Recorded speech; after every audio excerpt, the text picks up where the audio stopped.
This meeting is in compliance with the open public meeting law and has been duly advertised in the newspaper as an official meeting. I don't need a motion, right? It's just roll call. Dr. Osmond? Mr. Walsh? Here. Mr. McCarron? Here. Mrs. Rivera? Present. Mrs. Barocas? Present. Mrs. Gardella? Present. Mrs. Cass? Present. I need a motion for approval of the agenda. Second. Discussion. With the addition that I'm about to read. So maybe I should read the addition to the agenda. Okay, there's an addition to the agenda. And this is going to replace finance number 1. Whereas in the proposed fiscal year 2026 state budget, certain districts have the opportunity to apply to the Commissioner of Education to increase expenditures, including an allocation of tax levy incentive aid in order to satisfy the thoroughness and efficiency standards established pursuant to NJSA 18A:7F-46.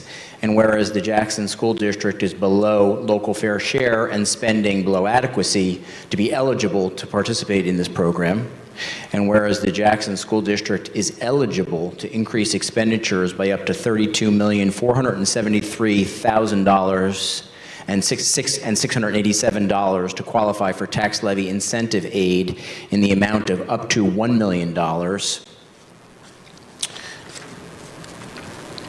and whereas the Jackson School Board of Education hereby declines to submit an application to increase the tax levy beyond that which was already approved by the Board of Education at our preliminary budget meeting, because the board does not wish to tax its already overtaxed constituents. Now therefore be it resolved that the board hereby declines to submit an application to the state because this board has taken all reasonable steps to provide a thorough and efficient education to its students with no help from the Department of Education and a funding formula that has irreparably harmed the Jackson School District. And be it finally resolved that a copy of this resolution shall be sent to our local legislators, the New Jersey School Boards Association, the Commissioner of Education, and Governor Murphy.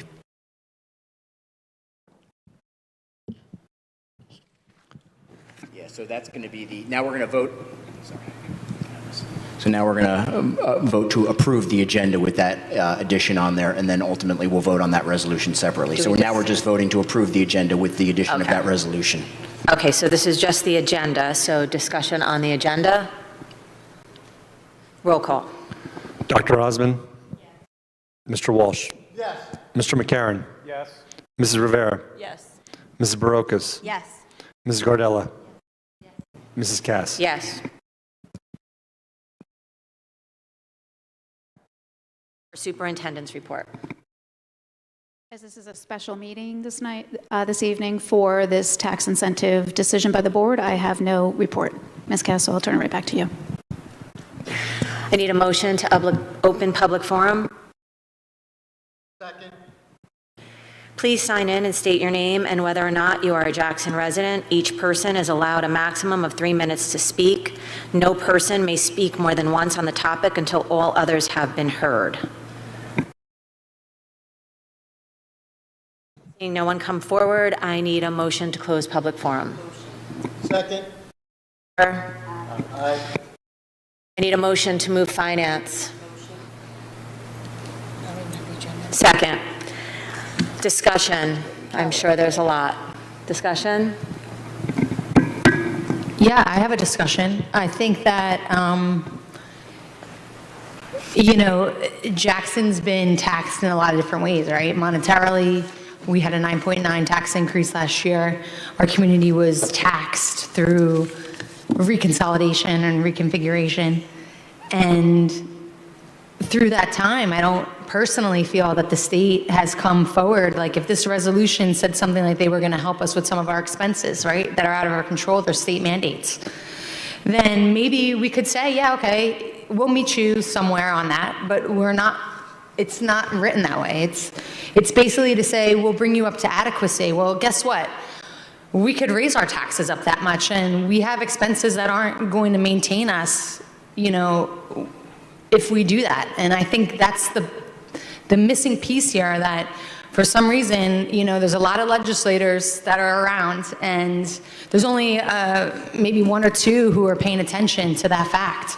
And all these legislators, our tax dollars are paying for their salaries, including everybody who's auditing all of our financials over the past 2 years, right? We're all paying for that service. And here we are talking about the same thing. We could raise our taxes. I thought this was kind of like a joke. I just want someone to pay attention to us. I didn't realize you could only go as high as your adequacy number. I would have said 300%. You know why? Because this idea of raising taxes is nonsense. And in Jackson, we need someone to come in and say, where's the legislative pieces that are going to help us with all of the expenses that are, again, out of our control? It's, no one can control that. These are state mandates that we have to pay, and we can raise our tax levy every year. And there's actually a great video that I found that talks about this for districts who have very high state mandates in MLL, in special education, and in transportation. If it's exceeding a certain dollar amount, going up to adequacy is not going to solve your problem in sustainability. So, I'm glad that we made that resolution and that we weren't just silent about not raising a tax levy at all. We need to say something. I don't know if this is my board comment or what, but this is my discussion. Anyone else?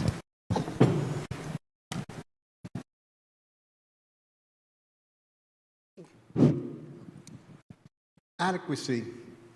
I've seen the numbers and where they come from, and they make no sense. They use the evaluation of your salaries, the average salary, but they use years 22, 23, and 24. And they also multiply it in there by the value of your homes, but they use year 20, 21, and 22. The years don't match. I don't know where the state's coming up with this adequacy, okay? I think somebody should look into how they formulated this adequacy. Okay, I'll go next. So when I heard about this potential tax increase, I thought it was bananas and kind of lost my mind. And so although I know the people on the board very much know my position here, and I'm glad that they did agree and said we're not doing this, I did put thoughts down when I was trying to figure this all out and looking at the map. And so that the public understands where I'm coming from, I'm going to read my thoughts to you. All right, so in my opinion, we couldn't accept the proposed tax levy incentive program. We must also reject any tax increase that's higher than the tentative budget our community already expects from us. Our job as board members, being people who were voted in by our community, is to protect Jackson citizens and defend our rights to make local decisions without state interference. So to me, the idea of another tax increase after the previous 9.9% increase that the state called this one-time deal is unacceptable. And yes, I get that this is a new round of taxes, but this breaks the public's trust. I mean, it broke my own trust, right? And I'm on the board, and it goes against responsible local control. So I think we need to remember why the cap exists in the first place. And, I asked this question to people on this board, and I'm glad I understand it, but the tax cap was created to stop school board members, just regular people like ourselves, from, putting too much of a tax burden on the community, right? I'm not a finance person, so I don't feel comfortable even doing that. It's a safety measure against financial irresponsibility, and it gives the taxpayers some idea of stability. So our current problem is that the state just doesn't share the money fairly that we do contribute. So in my opinion, the previous 9.9% increase has already kind of hurt our credibility, and any more increases, especially numbers in the upper 20% range, will really come across like we don't care about our community, that the people who trusted in us, why did they trust in us? And I don't feel comfortable doing that. So I'll say it again for the people in the back. The real problem is the state's unfair funding formula, and it's wrong. And again, as a BOE member, I believe, in my opinion, we need to reject any temporary fixes and false promises, and that's exactly what this is. So the tax levy incentive program, to me, is a clear attempt to hide the state's failure with short-term, unsustainable measures, and what I would argue are false incentives. We can't keep relying on land sales and one-time bailouts. It doesn't work. We are a district where our transportation expenses are just going to keep going up, up, up, and up, right? That the makeup of our community is changing, and there are laws, and people have rights to get certain funds. And, you know, until they fix that, we're never going to, you'll make adequacy for a minute, and the next minute you're not going to be making adequacy again. So to me, these are just very short-term, false promise kinds of proposals. So again, we're elected to make decisions that are in our community's best interests, and I'm very proud of our board right now for standing up for this, because it's a short-term Band-Aid fix, and the state really needs to think, how are they going to help us sustain long-term, understanding, as our superintendent has said till she's blue in the face, that we are a unique district. We have a unique population of people who live in this town. Our needs are not the same as every other town, and it's like we keep saying it to everyone that we could say it to, and they're not getting it. So to just keep raising dollars and then no, it's not really helping, just doesn't seem right to me.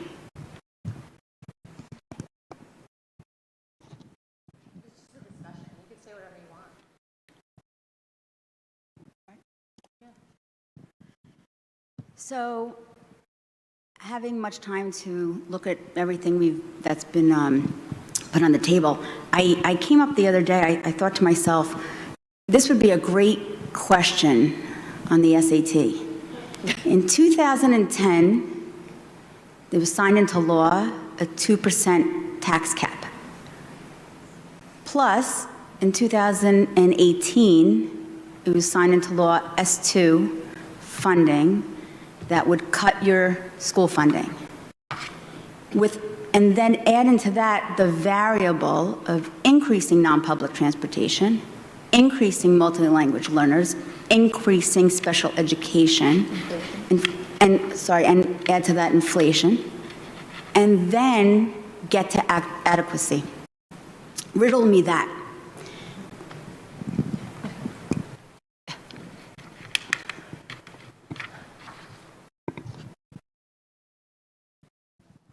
Hello?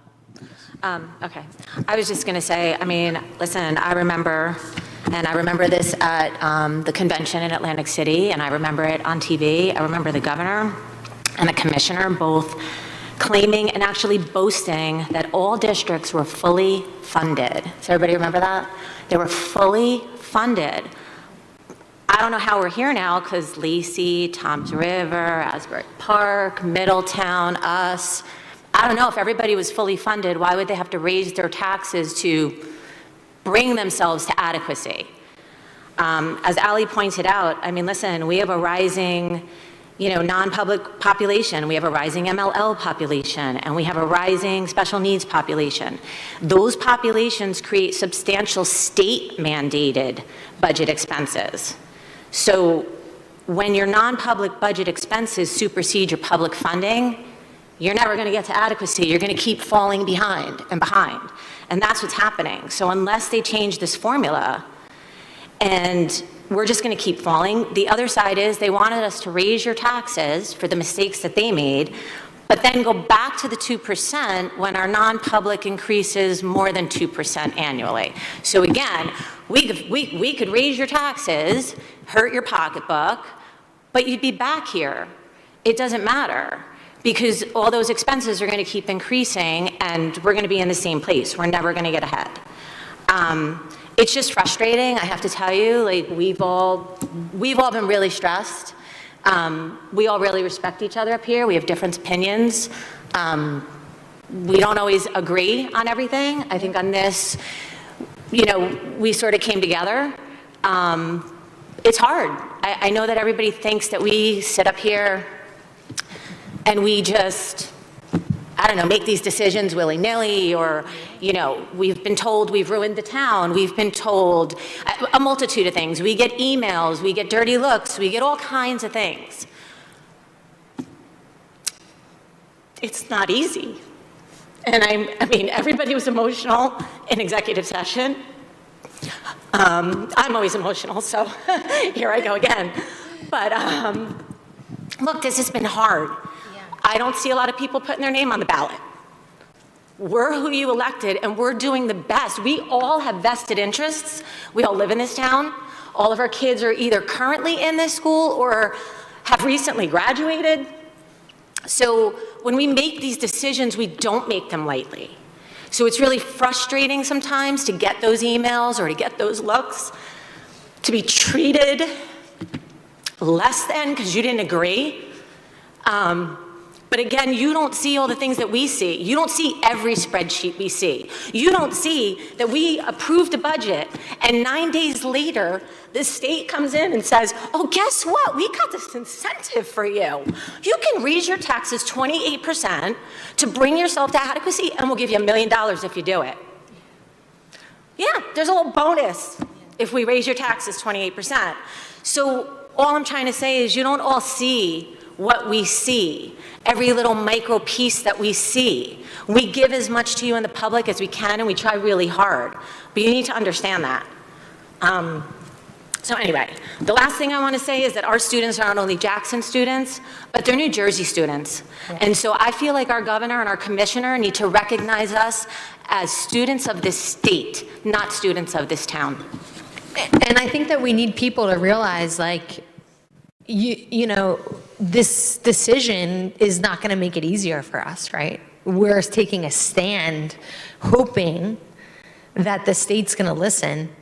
So we need to get together, okay? And we need to start to make a little noise instead of at one another to the people who can actually make a change.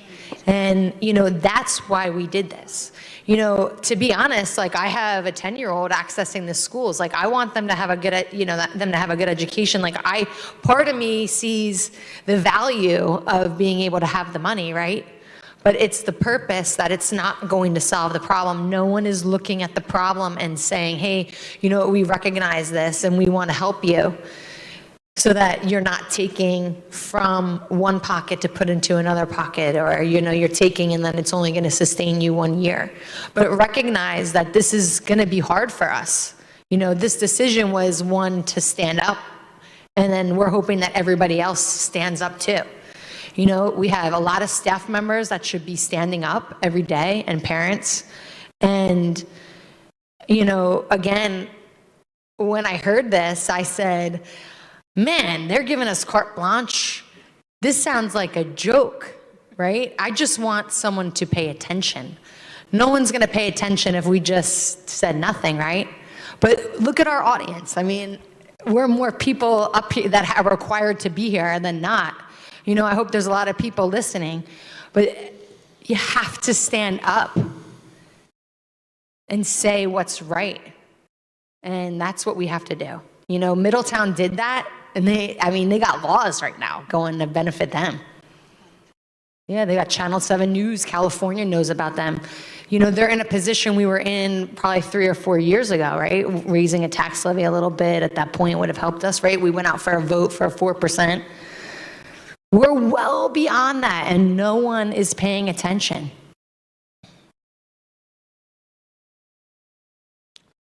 So you guys are. We've actually asked, I mean, I know Mrs. Pormilli has asked, I don't know how many times, the commissioner to come. We've invited him. We've invited the governor. We've invited the commissioner. The commissioner actually hides from her at meetings, just so you know. He kind of, right? Kind of doesn't want to really pay attention to us. We've actually had Carol, Mrs. Morris's boss, came. She came and looked. She saw. She looked at everything. Crickets. Nobody wants to address Jackson. We don't know why. We know that there's a big problem. We just stated all of our problems. We didn't create them. The state took away our funding. We have extra budget expenses that are not our problem. They're not our fault. They're state mandated issues that we're required to pay. And so... And we're already paying income tax That's what I And was- that's, if we weren't paying income tax, I would easily do this. You understand that, right? But we're paying a ton in income tax and we're not getting any of it back. We're only, no. Income tax goes for state funding. Our state funding is 15%, 75% locally funded. They want us to raise it another 28%, which puts them down to 5% state funding. And according to our legislator, who likes to give us a lot of numbers, we're paying $75 million in income tax out of Jackson, New Jersey, and we are realizing, what, 20 million of it? I mean, you know, in the end, if we got 35 more, we would still be able to give other districts that are looking for money. You know what I'm saying? 1,000%. I've been saying this for so long, right? So you're paying 70 million, you're getting about 22 million back. And yes, I know you have to send, you send it to the state. The state gets to allocate it as they see. There are some things that they have to do, right? You have other districts in need that don't have a tax base that get some of that money, right? But you're the ones paying it and you're not even up to adequacy, right? That's crazy to me. That's insane. Yeah, but what did we say before? So they're giving you $1 million incentive if you do this tax program. 300 districts, did we say, are doing it? So that's are eligible. So if they all apply, do the math. So you can't give us any money, but you're going to give everybody $1 million all throughout the state if they raise their taxes. So think about that. They want us to raise your tax that they've already taxed you. They took your money. Newark's had parties. Like, we all know what's going on. So they're going to give all these districts $1 million incentive. And we're asking for, how much have we asked for? Seriously. And they can't help us out ever. We get no. But other districts obviously get what they want. And I think everybody has to understand, listen, I ran down our district organizational chart, right? I put everybody through the ringer and I said, who are we cutting, right? Listen, we've cut. The fact is we're cut. We're still 75 or whatever, 100 students. It's still a lot of kids. It's very easy to say, cut that person. What's it saving you? We are very behind the 8 ball, and believe me, I just went down every single possible position. The board could sit here and tell you, I compared us to Brick Township, right? They got 1,000 more students than us, and their organizational chart is very non-transparent. They don't list out how many supervisors they have. They just say academic supervisors. Well, guess what, folks? That could be 1 or it could be 10. Right? We list out everybody, so we look like we have more. We are down to the bottom. The people now need to get up and say something. This board's been saying something.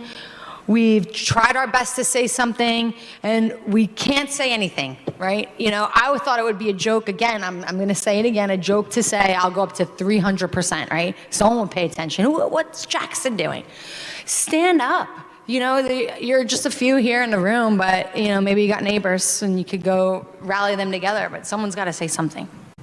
And one of the things that is a little bit mind-boggling is that you would think you would learn from, things that have happened in the past. And so we just happen to be the neighbor where things aren't great in the public schools, right? But we're not allowed to speak about anyone else. So we're not even learning the lessons from what happened somewhere else. And the state doesn't look at what happened somewhere else and said, how could we make this right? How could we look at income tax? How can we allocate a little bit more fairly? It's really mind-boggling. It's almost like the state is completely against us and doesn't want us to be able to dig out of this hole. And you wonder why, right? Because there's enough money. In my opinion, there is enough money that they are collecting throughout New Jersey to take care of all of their school districts. And it's like you're watching the destruction of public education. How long can that go on? It's not just Jackson who's having challenges. There's just so many schools that are under adequacy, and the state is literally doing nothing. And I think people really have to, as Megan said, stand up, think about things, be an informed voter, and you really have to, make a change next time you go to those voting booths, because this is ridiculous. This is truly bananas.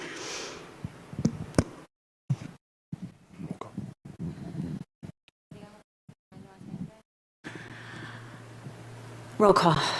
Dr. Osmond? Voting on the resolution? We never voted. We had On a the discussion. resolution, that we're not, the resolution So marked I'm, red. when if I vote yes, I'm saying we're not doing anything, we're just sending that in, then I am voting yes. Mr. Walsh? Yes. Mr. McCarron? Yes. Mrs. Rivera? Yes. Mrs. Barocas? Yes. Mrs. Gardella? Yes. Mrs. Cass? Yes. Any other board comments? I think we've given you a lot of information. I need a motion to adjourn. Motion. All in favor? Or by acclamation?